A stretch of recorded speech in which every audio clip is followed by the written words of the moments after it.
ये थी इस वक्त की सुर्खियां। खबरनामे के साथ मैं हूं मुनज़्ज़ा शाह और अब नजर डालते हैं इस वक्त की खबरों पर। जम्मू कश्मीर में बढ़ते हुए मिलिटेंट हमलों और टारगेट किलिंग के पेश नज़र NIA की जानिब से छापेमारी हो रही है। वादी के 12 मकामात पर छापेमारी की गई, जिनमें बारामुल्ला, पुलवामा, सोपोर, कुलगाम समेत मुख्तलिफ इलाके शामिल हैं।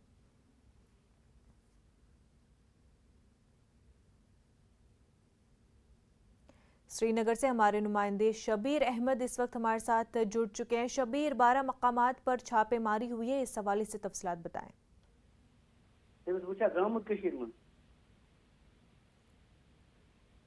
शबीर, आप तक हमारी आवाज पहुंच पा रही है? जी जी शबीर, 12 मकामात पर छापेमारी हुई है, आपसे तफसीलात चाहेंगे। देखिए, ये एक्चुअली कुल मिला के ये बड़ा एक दायरा है केसेस का, जो टेरर जी क्राइम्स हैं उनके सिलसिले में। लेकिन हमें जो पता चला है कि बागी मसाब में जो छापेमारी हुई वो जो हाल ही में 2 केस NIA को दिए गए हैं, यहाँ से जो टारगेट किलिंग हुई थी जी उसमें से 2 केस NIA को दिए गए हैं। हालांकि पुलिस को इस मामले में काफी खिफत भी उठानी पड़ी। उन केसेस पे भी अब ये हो रही है, बात हो रही है। यहाँ पे मैं खुद बागी मसाब में था जहाँ पे छापेमारी हुई। सुबह शुरू से ही ये सुबह 6 बजे 5:30 के आसपास ये कार्रवाइयां शुरू हुई हैं और अभी भी जारी हैं। जी आपको अंदाजा होगा कि कितनी डिटेल से तहकीकात की जा रही हैं इन मामलों की। फिलहाल ये अपडेट ये है कि छापामारी जारी है। श्रीनगर में 4 मकामात पे छापामारी हुई, 3 मकामात पे अभी जारी है, एक पे खत्म हुई है। बिल्कुल, छापेमारी कार्रवाई जो NIA की है वो जारी है। शबीर, ये भी जानना चाहेंगे कि 2 मामलों के हवाले से NIA कार्रवाई कर रही है। अगर देखा जाए कि 22 से ज़्यादा सिविलियन किलिंग्स हुई है और उसमें हर तबके के लोग रहे हैं, चाहे हम माइनॉरिटीज़ की बात करें या फिर मेजॉरिटी पॉपुलेशन की बात करें, हर तबके के लोग जो है सिविलियन किलिंग के शिकार हुए हैं। तो किस तरह से NIA तमाम तर मामलों की आगे चलकर जाँच हो सकती है?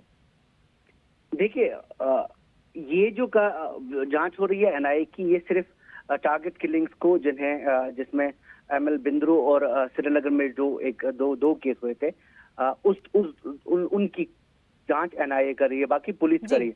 और पुलिस को मैं अभी आपको बता रहा था, आपको याद होगा कुछ दिन पहले ही IG कश्मीर जो है, IGP कश्मीर, उन्होंने कहा था कि हमने जी सारे मामले हल कर दिए हैं।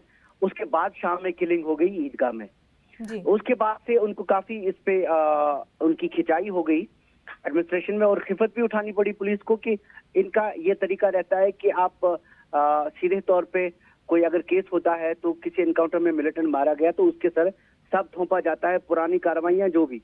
लेकिन इस बार ऐसा माना नहीं एडमिनिस्ट्रेशन ने। उनको लगा कि ये सही नहीं है, और ये मॉड्यूल्स जो हैं कहीं ना कहीं सिक्योरिटी एजेंसियों को लगता है जो ये मामला जो जनरल मिलिटेंसी यहाँ चल रही है उससे उसका वास्ता नहीं है। एक नए मॉड्यूल्स पैदा किए गए हैं जो जिनको हाइब्रिड कहा जाता है। यहाँ पे ये पिस्टल से जो कार्रवाइयां पॉइंट ब्लैंक पे करते हैं, आम आदमियों के साथ मिलकर निकल जाते हैं।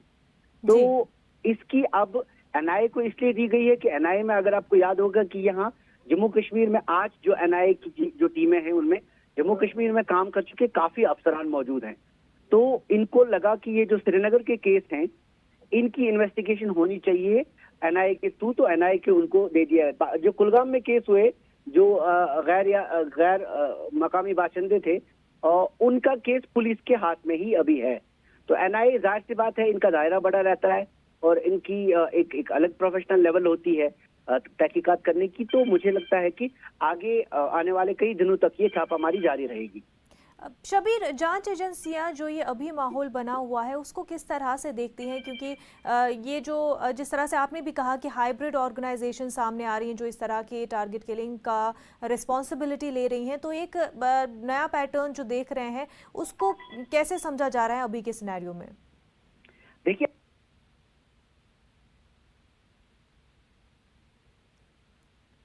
जी शबीर, आप तक हमारी आवाज पहुंच पा रही है?